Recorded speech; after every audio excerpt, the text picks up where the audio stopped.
Hello and welcome to Sporting Jibberish. I'm Stu Booth. I'm Jonathan.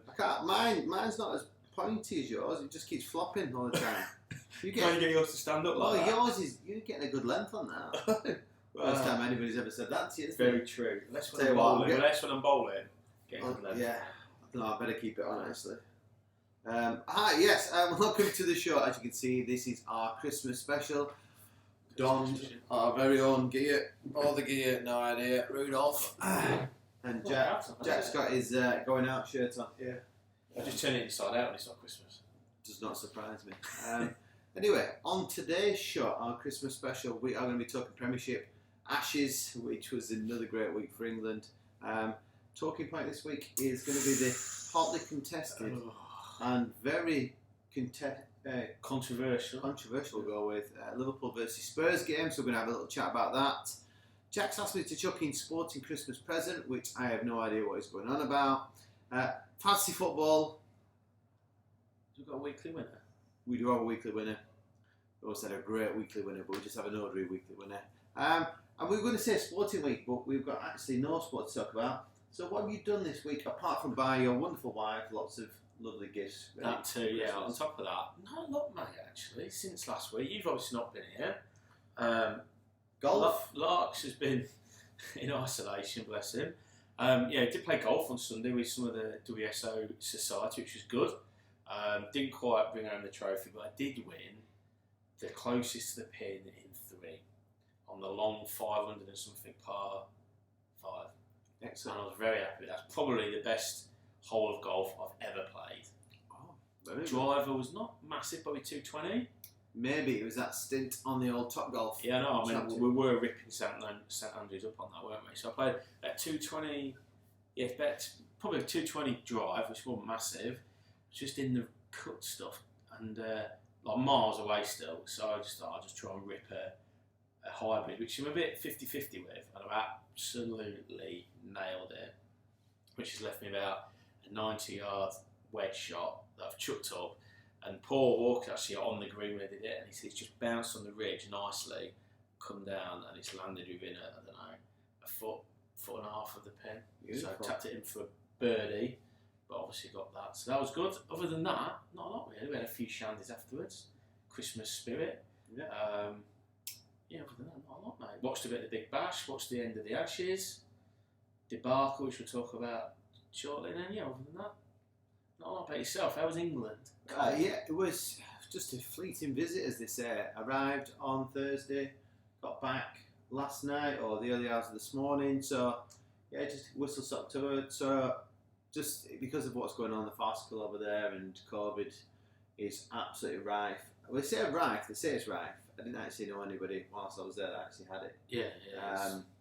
So, read into that what you want. But yeah, it was good to see Mum and Dad, saw my brother I've not seen for a few years. Very good. Looking old and tired and ancient. Your brother? Yeah, and that was just my mum. But yeah, it was good to see them.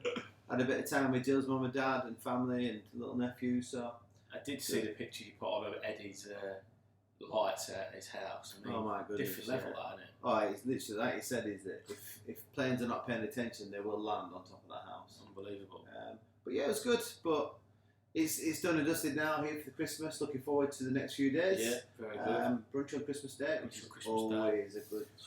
Have to be followed with a little splash, I think. It will have to be. There's no doubt about that. I hope that Brasserie 2.0, do you call it? Yeah.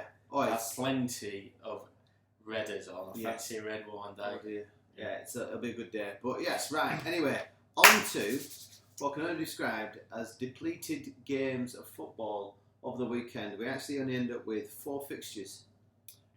Just throwing this out there here, just a bit of a conspiracy theorist, but all the games that were on Sky managed to be played. Yeah. Games on BT didn't make it. You mentioned that earlier, and I mean, who knows? But I mean, not just Klopp, but other managers over the years, or fairly recently, have really had a pop at BT timing schedules. Not at BT, the platform or the channel, but I've had a real pop at the schedule. Clearly, the 12:30 on a Saturday is the one that don't like particularly those clubs who have played Champions League on the Wednesday, and just wonder whether it's payback time. I tell you what, just out of interest, BT stands for British Telecom, or used to. Is that still a thing? Because British Telecom was bought out by O2, wasn't it? Yeah, I don't know. Yeah, I think it changed hands. But at one point, BT Sport, interestingly enough, was, and I don't know how they wangled this, but it was also BBC. Because if you think about the people who worked on the channel, and it was before Lineker people were freelance, they were definitely BBC employees. Get out the window, though. Oh dear. Goes of Christmas past there. His wife. But yeah, there were similar people doing it. I lost my train of thought there, but I don't know. Interesting enough, bizarre how the Sky games all survived and BT doesn't. Anyway, out of the games that did survive, we had Leeds 1, Arsenal 4. Great result for Arsenal. Arsenal seem to be doing very well against the teams around them. Yeah. Struggle maybe when it comes up against the top 3 teams, but seem to be putting together a bit of a slow fight there for that 4th place spot. Yeah, obviously Arsenal, don't want to praise them too much, obviously, but to be fair to them, I watched a bit of that game. They're playing some good stuff. He's got a bit of bite. He's definitely moulding into his shape in terms of. I don't think he shitloads out and shitloads in, but it just gradually, aren't they, just going through it. There's a lot of lads that you've never heard of that have kind of come from nowhere that suddenly turn out to be alright. So both fullbacks were never even heard of this year. So is he Korean? Korean on one side. Is it a French lad on the other? I don't know. No, Tierney, isn't it, left back? No, when Tierney's not there. Yeah. It's the one that Liverpool pinpointed. And then they had a young lad in midfield.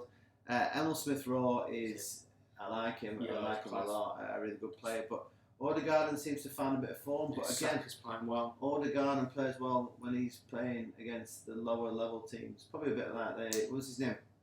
Caballos? Oh, it's Jibberish, whatever his name. Yeah, that played last year. And he was Hernandez. Yeah, he was another one that played really well against relatively nobodies, but then when he came up against better teams, just disappeared. But yeah, Arsenal putting a little bit of a run together on the quiet. They're definitely in the mix, aren't they? For top 4 at the moment, as it stands at the minute, they're definitely in the mix. I think now the way the top 3 have gone away, it's open for 4th. You've got West Ham that's still going to be there, but I think they're faltering a little bit. You've got Spurs that have put together again another quiet run that really unbeaten under contact. Yeah, without uplifting any trees. Arsenal, you'd never kind of rule out Leicester. You can't rule out Man United. So I think there's a whole host of teams that are potentially thinking, eyeballing that, and definitely. And actually, say pulled away. I think now we're talking about Man City, Liverpool pulling away. Chelsea, I know they've got the points on the board and games in hand, but Spurs, if they win their 3 games in hand, they're only 2 points off. It would be 2 points off Chelsea in 3rd. Now you've got to win those games clearly, obviously, but certainly I think now it's just looking a little bit like a 2-horse race, and then Chelsea will finish 3rd, and then it's like you say, any of those 4 or 5. I think probably I think Leicester will fall away, West Ham will fall away, Wolves again are probably in the mix a little bit. They'll fall away, so it'll be between Arsenal, Spurs, and Man United, and probably because of their inexperience, Arsenal might just fall away. Yeah. So well, it's good that we've got battles going on all over the place. Yeah, some proper football. Because talking about Leeds, I mentioned 2 weeks ago on the pod.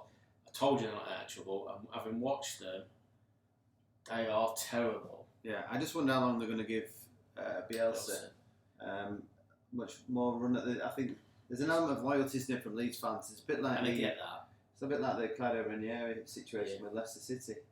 And I get that, but and against Arsenal they were depleted.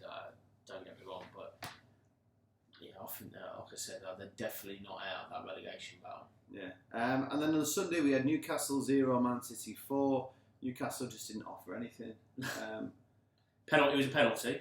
Yeah, it was a penalty. I don't think he changed anything, if the result wise anyway. But I offer nothing. I don't know. I think I've said it all about Newcastle and Eddie Howe. Yeah, bizarre. I think, and you mentioned it to me because of the. Did you tell me that they're looking at the Brighton director of football? They've gone for him, and I believe they're allowed to talk to him at the moment. So I think we had this discussion off air, and somebody else has actually said exactly the same as you. Is that maybe they're not planning on being Premier League team. Maybe they're planning on getting out of the Championship sooner rather than later. I think it smells of that. I think it smells of, do you know what? Take a medicine, go down, and we'll build from there. Yeah. Almost like proper ripping up start again. And actually, do you know what? Is that a bad thing? No, I think it just probably gives them a little bit more time and expectation. Newcastle fans would then be, right, we're going to be 2 or 3 seasons off, maybe challenging that top 6. But it was interesting, Newcastle fans, song to City fans, our honours are richer than yours. Very good. That was the only thing, that was the only positive thing that came out of Newcastle.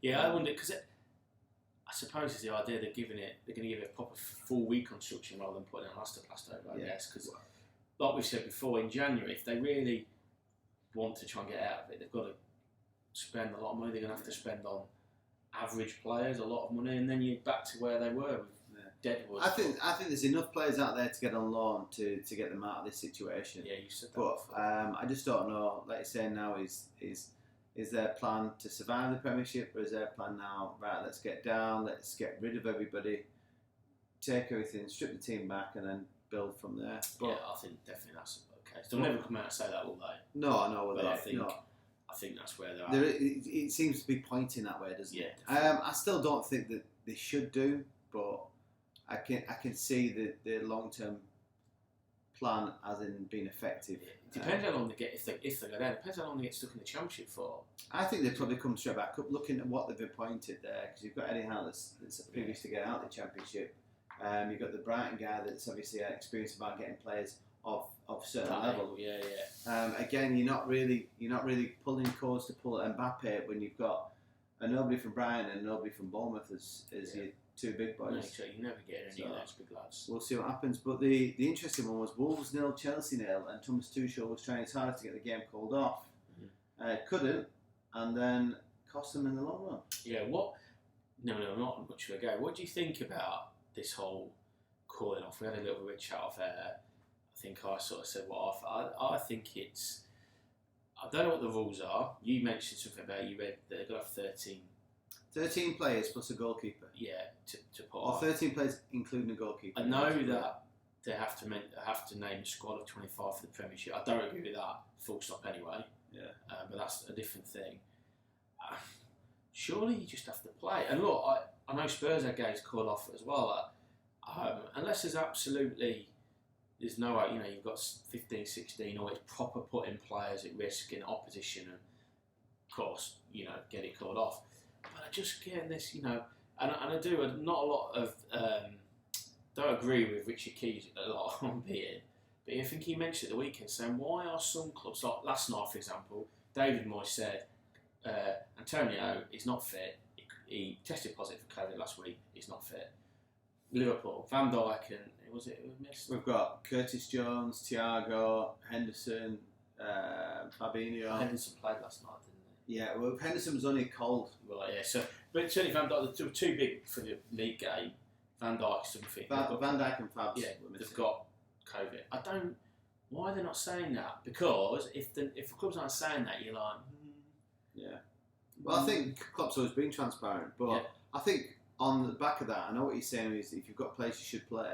But I go to that Liverpool Spurs game. We're going to go into this game in a lot more detail in a minute. But straight from the get-go, if you're a Spurs player and a Spurs manager, and you realise that Van Dijk's missing, Fabs is missing, Thiago's missing, and Liverpool having to play Morton in the middle of the park, suddenly you guys have had an injection going, oh my God, we can get something out of this game. Suddenly this game that you go back 2 weeks when we're in full flight, you're not thinking you're getting a result there. Suddenly you're thinking, well, we might be able to get a result here.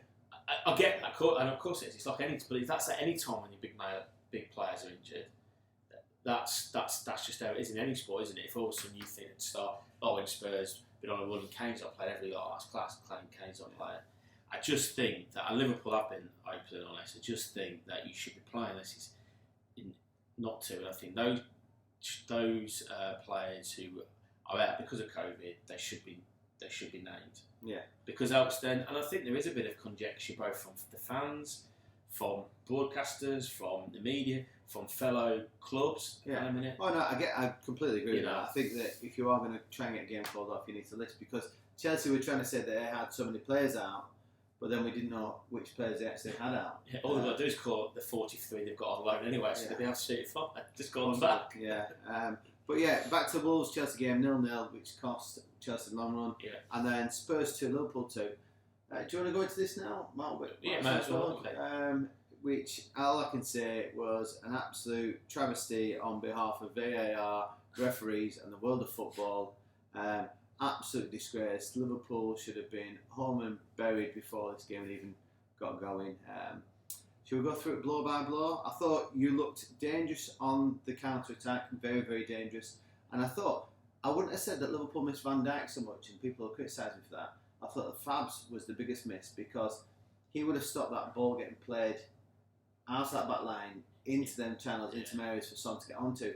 Fabs would have been there, breaking it up and stopping it. All right, Van Dijk gives us a bit more pace on the cover. Matip looked slow as. It looked like he had heavy boots on and he was in the whole. Let's face it, we know that Kane's not the quickest forward, isn't it? Yeah, no, I thought I completely agree with you, and we'll go into the decisions and we'll disagree on the decisions, no doubt. But I think overall it was another bad example of terrible refereeing, terrible use of VAR. Whichever side of the fence you fall, and I thought you did miss those two without any question. But talking of COVID, in opposition to that, clearly, I don't think that's the side that Conte picks at the beginning of the week. But I think through circumstance, particularly Højbjerg, for example, in midfield, he was definitely out. He's gone with a shape of a midfield three that I would like to see. I'm not necessarily saying those three personnel. I think it makes such a big difference because it allowed, when either came deep, Delhi in particular went past them, which brought in the wing backs in high up the pitch.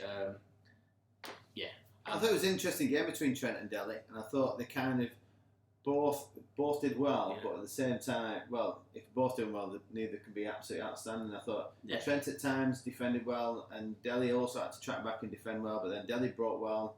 So then Trent also was an absolute danger. Yeah, it was good. I mean, you're a Delhi fan as well. I think that, it was just good to see him back playing. His challenge now is that I think he'll play at the week at Boxing Day because he only came on as a sub last night.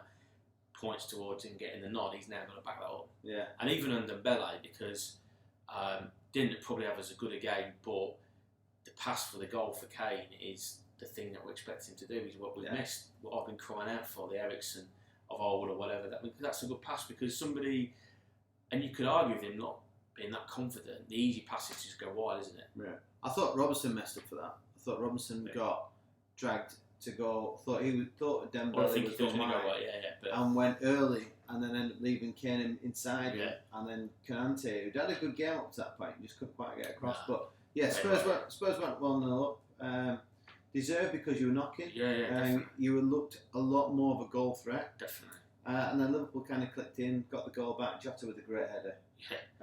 For such a small guy. And do you know what? The people are sort of criticising. He loses Sanchez and Delhi don't quite get there because he's trying, but sometimes if the cross is just there on his head, you can't do anything about it. They've done all the kind. It's a great cross and it's a great header because there's no power to it. The cross, he's had to.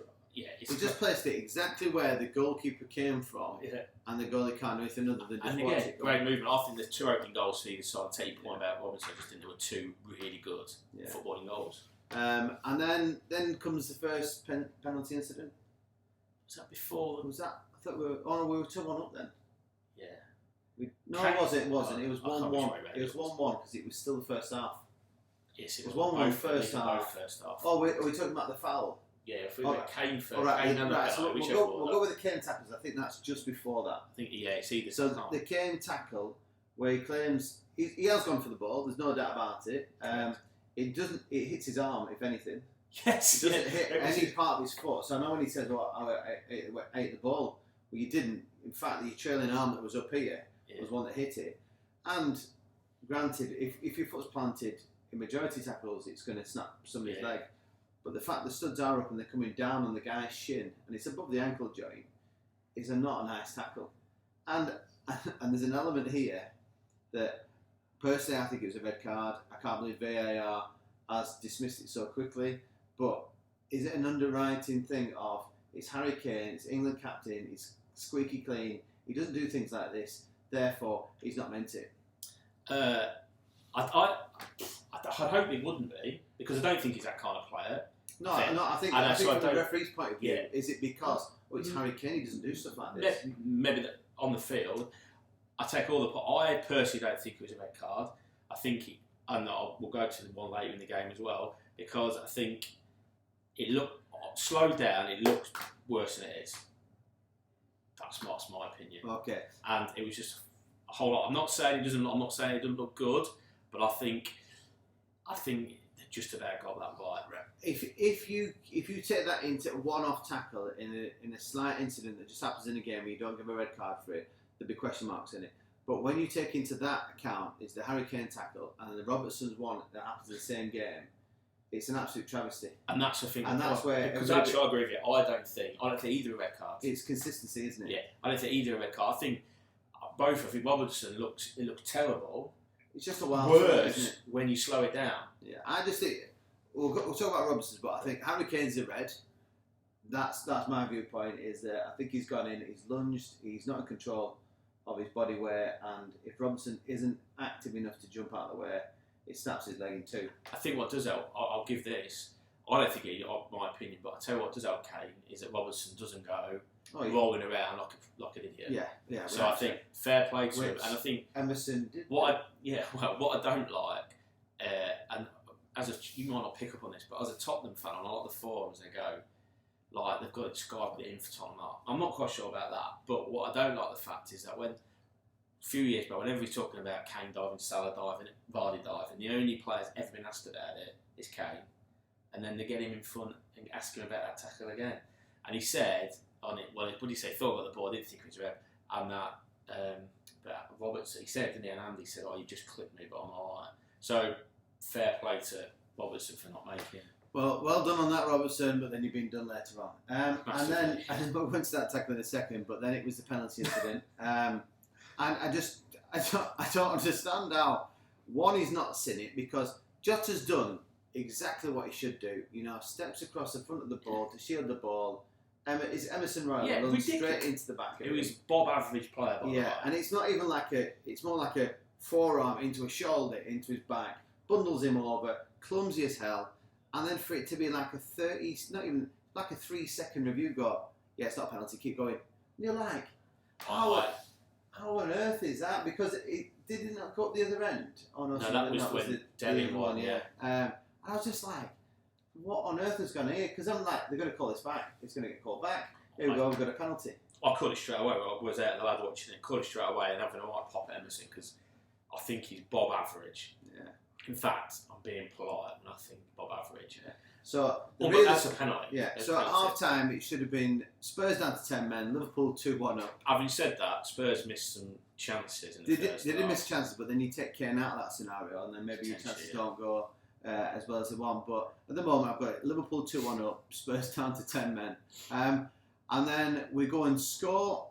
Salah handball. I completely disagree with it. It wasn't a handball. Just like the one in the. That is just like Sissoko in the Champions League.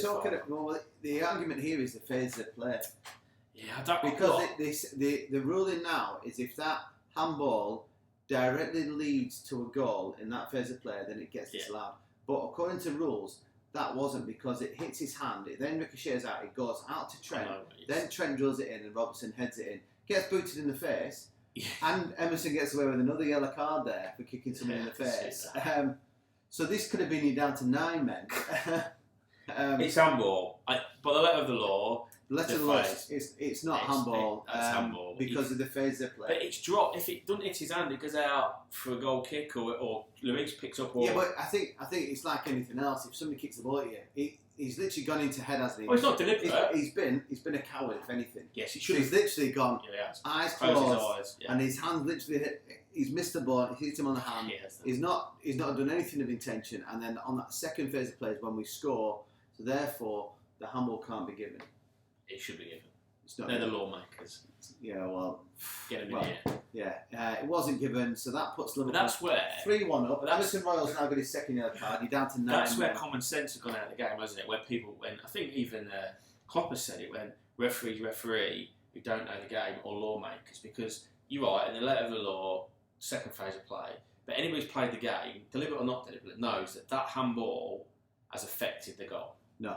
3-1 Liverpool. Take those red glasses off, for goodness sake. 3-1 Liverpool. Spurs, Royals just been booted Robertson in the face, so he's just received his second yellow card. Gay will be off in a minute. COVID and then red Therefore, cards. we are now 3-1 up, and you are down to 9. How are we 3-1 up? Oh, penalty. We're 3-1 up. Oh, yeah. Harry Kane's not on the pitch, so you can't count the counter-attacks, so then you don't get forward and Son doesn't score his goal. Let's finish the game now. And then Robertson doesn't get sent off, because he's got no Royal to kick, because he's already been sent off. Right, okay. But yeah, Dele Alli's dive was why is he not shooting? What's that? Dele Alli's dive. And why has he not been booked for the dive? Yeah, I don't think it was a dive. He was waiting. He was waiting. Early. He was waiting for Trent to make a tackle. Hey. He waited and waited. I don't know why and he's not trying to shoot. And then as Trent's literally looks like he's going to make an impact, and Trent's been very clever and just literally gone, I'm not touching you, and stopped. And you see Dele's legs just go drag. Yeah. And then it looks like it looks like he's had a night with Narcos, doesn't he? When he gets up and he's just got white everywhere. Good night, Dele. Yeah, should have shot. I know why, because it wasn't coming down for him. And you're right, he's waiting for a bit like in the first half. Yeah. He's waiting for that, and Trent for once doesn't do it. But yeah, I think that's probably where the confidence of Dele Alli of 3 years ago, or Dele Alli from Sunday next 3 games probably. He's saying that though, he shot in the first half with what can only be described as one of the best saves I've seen this season by Alisson. Yeah. How on earth he got his fingers to that? I don't know, because people went because he's running out as well. It's like he's come running out and then turned his body. Because he's expecting Son to play it into Kane, isn't he? So he's covering that and he picks a pass. And when he's hit it, I've gone goal. And then when he's not missed, I'm like, that's what I thought. I thought Dele Alli had missed the target. I was with Brian, who we were talking about. He's a Spurs. Ironically, he's a Spurs fan. Never met an Irish Spurs fan before. We was. And he hates Dele. He's got to put it in the top. I'm like, come on. I don't think he's done anything. He does everything right. It's just a great save. Yeah, done anything. But he's a great save. And then it's the law of averages with goalkeepers, isn't it? You can have an absolute worldly save in the first half, and then make a silly mistake where you come sliding out. He had no need to do that, did he? No, he had complete control of the ball. He didn't even need to come sliding. You know, he could have dealt with it many different ways. Yeah. And then it just forced the Son to tap into him. Then the red card happens, which is a rash, heated tackle. It's almost like he just wants to give the ball a kick and then just give the lad a bit petulant like a kid would do. Yeah. But no, I don't think that was I think it looks bad, but again, if you've played the game, and it was. Ironically, we talked about it wasn't a dirty game, was it? It was just a strong, physical, good quality, some good quality, some bad quality, Premiership game like we love to see. And he's just in slow motion and looks terrible. And Emerson, again, has made it look worse than it is. Have you seen the clip of where he's rolling around and Dyer stops him and rolls him back on the pitch? I just can't believe that. And give him the yellow card, and then they were like, VAR's reviewing this. Yeah. And then when they told him to go to the screen, I'm like, you are kidding And do you know me. what? This is where common sense again comes into it. So if you're sat in the VAR bunker, to quote Gray and Richard Keys, and there's no doubt about it, after that first half, they'll be looking going, oh, have we got the Kane wrong, or whatever. When that happens, if me and you are doing it, going, look, we might have got that wrong, but we're not sending them off here. Because actually, if anything, that one might be worse than this one. Do you know what I mean? Like, bit of common sense. You know, like when you're teaching and like this, you know, you split sides up and one side's smashing them 4-0, you start giving the other team some goals, don't you? You know, just no common sense. For me, it wasn't a red card. Obviously, it gave Spurs a bit of a glimmer of hope. Could they get a win? I think Conte was a bit disappointed he didn't go for a bit more, weren't you? I think I was talking to Paul, who was Brittany's fella, at the quiz on Monday night, wasn't it, Spurs? And we were like, we couldn't work out whether we were disappointed that we didn't get the win because 10 men for the last, 10 minutes? Yeah, I think 12, 13 minutes, wasn't it? Or whether we should be happy the fact that we looked a little bit like the Spurs of 2 or 3 years ago under Pochettino, where we can mix it with the better teams. Was it a bit like the Man City game, first game of the season, where City had quite a lot of the ball, created chances, but didn't quite finish them, and then you did them on the counter? But I think we were better I thought you played better against Liverpool. I think those early wins were just a bit more different style. Obviously, that was the aim, and obviously we didn't have Kane at that point. Different thing. I think it was obviously a different manager, different setup. But I feel that I said to him, I think we just got to be happy that we look like we're going to be able to compete. The next few weeks is massive, I think, in terms of can we push on, because couple of things. One, we've got a month of January that looks quite nice on fixtures in the league, to be honest, Watford, Crystal Palace, etc. Secondly, without being ridiculous and thrifty, they have to back in the transfer market, because if they don't, Conte could quite easily walk, you know that. But I think for Spurs now, like you said, I think the key now is going to be next 2 or 3 games, because playing against Liverpool and playing against Man City, where you can sit in and let them have the ball and break on the counter, is different to going against a West Ham or an Everton or a Burnley, where they're going to say to you, you have the ball, correct, and we'll do you on the counter. And that's actually, under Pochettino, that was again where our record, I know we didn't win against, this is going to sound weird, so we didn't, our win record against the top 6 wasn't brilliant, but our performances were often good. Yeah. Against some of the, in that era, the ones where we struggled more was against those sort of sides. I remember going to watch myself against Wimbledon, the FA Cup, where they just came and put 10 behind the ball at Wembley. Oh my goodness, I think we broke with he had to bring Kane on in the end, and we won 4-5 in the end, but didn't score until 65, 70 minutes. Yeah. That's why I'm hoping, home to Palace, I'm hoping that he plays the midfield 3 from Sunday, because I think that answers your question. Well, looking at the games on Boxing Day, while we're on the subject, is 2 games have already fallen foul of it. Liverpool versus Leeds. Anfield's gone. Leeds couldn't muster a team together. We're not sure who was missing, but they just said a further 5 people have caught COVID. I mean, they were struggling last weekend, I'll give them a and then the other one was Watford. Who were Watford playing? I don't think who it was now. Well, it's Watford game. That's the other one that's fallen foul at the moment. It was on my list. Anyway, Watford. Yeah. Leicester. No, Leicester played City. So the games, as it stands on the 26th, it was both 12:30 kickoffs, wasn't it? Both BT games. Oh, there you go. BT. You heard it here first. Games at 3 o'clock on Boxing Day. Burnley, Everton, City, Leicester, Norwich, Arsenal, Spurs. Come on, you Spurs. Come on, you Spurs. Versus Palace. I think that's not an easy game. Palace are doing all right at the moment. Wolves, Watford. Yeah. And then West Ham, Southampton. I think from them games, City, Leicester will be an interesting one, but still, I think Leicester had a good run out last night against Liverpool, but Liverpool's team was not the team that would be playing week in, week out. So I mean, there's some good players still playing, but it was way off the first. Leicester played pretty much their strongest 11, didn't they, last night? Disappointing to give that away. And then the evening game, which could be an interesting one if that goes ahead, Villa versus Chelsea. Villa could do. Steven Gerrard could do Liverpool. And they've got Spurs. I tell you, Spurs are chasing them, I think. And then the midnight game for us, or the evening game for you guys, is Brighton versus Brentford. And then the day after is Newcastle versus Manchester United. That's where Newcastle need to rope in Longstaff, because he always scores against them. Yeah, get him in, wherever it is. Yeah, we'll see what happens. But not bad fixtures. Yeah, all I'm hoping for is that we don't lose any more games. Yeah, that's the key aspect. And I think the only thing that's gone well, is the fact that rather than making it last minute, they made a decision early on the other games and said, this is state of play. So then nobody travels anywhere, nobody gets caught in lumber, and nobody's then preparing and having to go through. Liverpool have now got a few days off. I'll be literally just going, right, nobody going out, enjoy the time with your family at Christmas. Leeds will be itching to stay away from each other, because they'll be trying to get through their little blip. I suppose in hindsight, I love watching football, and I think watching football helps everybody. So the people that are stuck in lockdown need something to look forward to. Definitely. So we'll see what happens next. But if you can't get to the football is off, you've always got the Ashes to watch, Stuart.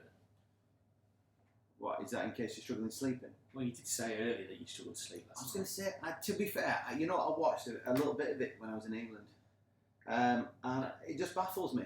So, who's the pace bowler for Aussie? Left armour? Yes. Stark. Stark comes in and he's going across the body. Must have been 20, 30 balls in a row. Across the body. And they're playing at him. Yeah. And I'm like, if you know he's going wide and it's in that area, why even risk playing the... And then straight away, I think it might have been walks. Yeah. Played outside, edged it, straight to the hands, gone. I'm just like, it wasn't going to hit the wicket. It's not going to go for a wide. Why not just stay in your defence position, cover your wickets, get through their best bowler, and then wait for somebody else to come in and then play a few shots? Yeah, it's interesting because England rightly got criticised for bowling what they say too short. So I always call it pretty length. So where it looks quite nice. And Anderson and Broad, the most experienced who are guilty of this, looks nice, goes through the keeper nice side, a little bit of shade. But actually, what you were saying, something like on the first day, 5% of the balls England bowled have hit the stumps. So that tells you something. So England got rightly criticised for that. But yeah, Australia did it, and they've had the best bowling ever. But that's because England have made them look a bit... But you're dead right, what you do as a batter, obviously I'm not at that level, but even sometimes at the level I've played at, is make them bowl to you, because eventually they'll get bored, because batsmen are more intelligent than bowlers. That's a fact. Oh, that's a fact. So actually, where do wicket keepers fit in this? Oh, they're way down the patch.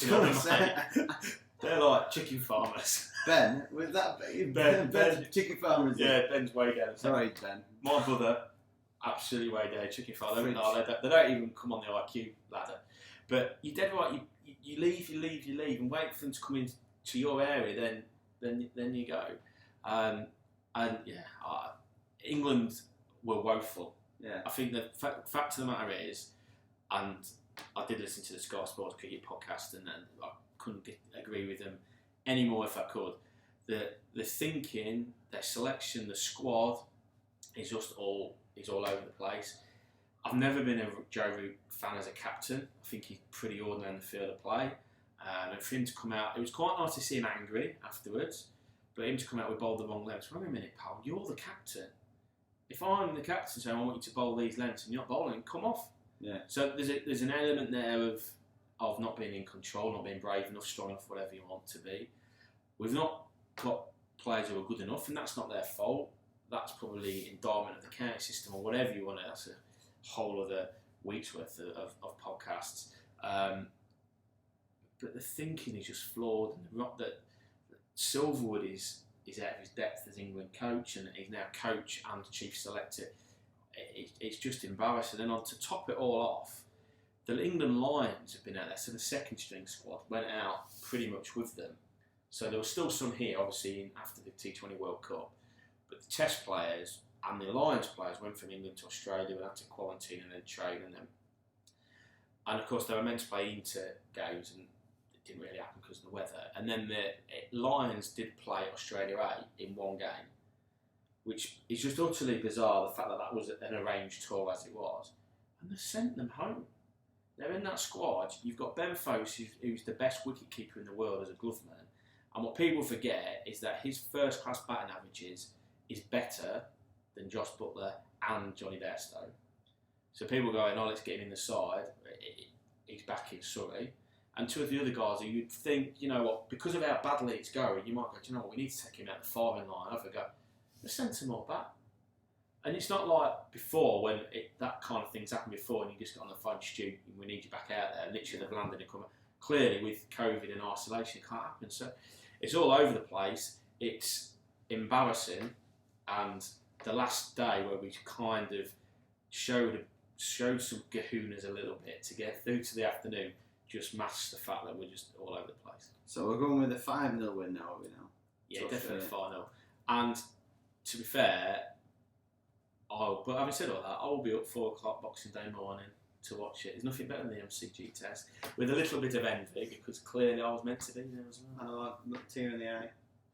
It's just unbelievable. But yeah, anyway. Right. If in doubt, no football, get on, cheer England on at the MCG. Yes, that's it. But there will be football on, so you make sure you get your fancy football teams done. Yeah. I had a decent weekend, mate. Did you? With the old fancy football. So well, we've got 2 weeks winners, haven't we, to announce? Because we've got the midweek winner as well. The midweek, because we had midweek fixtures, didn't we? I know who the winner of that is. we had Tom Jackson last week. And then, it was the one that I was talking about then. So, well, you're talking about the one where City beat Leeds 7-0. Yeah, correct. Yeah, I was talking about... And you're talking about the weekend, aren't you? Yeah. So the one in the week, the winner was, because I had a little message from Shrek, didn't I, saying, I think I'm all right here. And it wasn't him. Because all the people around me have also got Salah as captain, so I'm all right. And it was Jota came up with the goods, and George Edwards had Jota. So it was George Edwards. George Edwards, yeah. Oh well, congratulations, George. Voucher on its way to you. And then the weekend fixture, I've not looked actually, but the weekend fixture was Booth looked really promising with a grand total of 73 points. Good effort. Cancelo captain. Very good. Wanted to treat, and then I was going through it and I was like, I have definitely won this. Nobody else is anywhere near the 70s. And then all the way down somewhere stupidly placed. Wasn't me, was it? No, I was 49, I think. No. Popped in with a few more points than me. I can't even find him now. Might have missed him. But I'm 99.9% sure it was Keggins. He snuck it in. What are we looking? I can't even find him now. Peak 73. 70. There's you. There's 73. Booth works his way back in. Next page. Definitely on that. I thought it was Keggins that won it. I thought you texted me saying Keggins had picked me. Yeah, I think. Sure, I saw that. Can we even find Keggins on this sheet? That is the next question. 79, there you go. Yeah. Keggins, 79 points. Kegginson, Cavani, Tom Keggin. Tom Keggins picked me to the post, but yeah, I thought I was on for a winner there. I've made my transfer for this week. Have you done it already? Yeah, I've done it. You've gone early though, haven't you, considering games could get called off? Yeah, and I think some of the games already been called off. Oh no, what a disaster. No, I didn't. I can't remember who I went for now, but I put him on the bench. Right, before we I've got Liverpool players. Oh, I've gone. Well, I've got a few Liverpool players, but before we disappear, you put a sporting Christmas. Yeah, so I thought, whether it been a season of goodwill and stuff like that, being a sports fan, if I could gift you a sporting gift, from the world of sport, in 2 days' time, what would it be and why? Premiership title for Liverpool. Okay. Simply think, I know people say Champions League or Premiership, and I think for us now is that I think the Premiership's a bit more important. I think for us it's having won it, tasted it in front of nobody. Felt a little bit bittersweet the fact that we'd won it and there was nobody there to celebrate. So it felt like almost like a write-off year. And then City to go and then absolutely demolish it last year. I think for me would be to win it this year. And also the fact it's going to be at least a 2-horse race, you'd have thought. I'm still not 100% ruling Chelsea out because I think they're capable. Anyone on 3 teams capable on a run of 10, 15 They need to find some goals down from the strikers. They're not even playing them, are they, at the moment? So wait to see that. And what about you in return? I think it would be... a win for England in the Ashes. Correct. Oh my goodness. Correct. I'd have to go for a miracle. There's only once in the whole history of the Ashes that one of the sides has come from 2-0 down to win the Ashes. Also, not just to win our test, it was to win the full. Yeah, I mean, I'm being greedy, I know. But a test match would be alright. The MCG boxing test, I'll take that. But if you're feeling really generous, we'll take 3. We'll have bring the little earner home. Yes, it's only about big as well, isn't it? Oh, but it's worth so much, Stuart. Yes. Right, well, that is the end of our Christmas special, all decorated. I see yours has gone as floppy as mine now. Yeah, it's too hot. But end of the day, Jack. What do we know?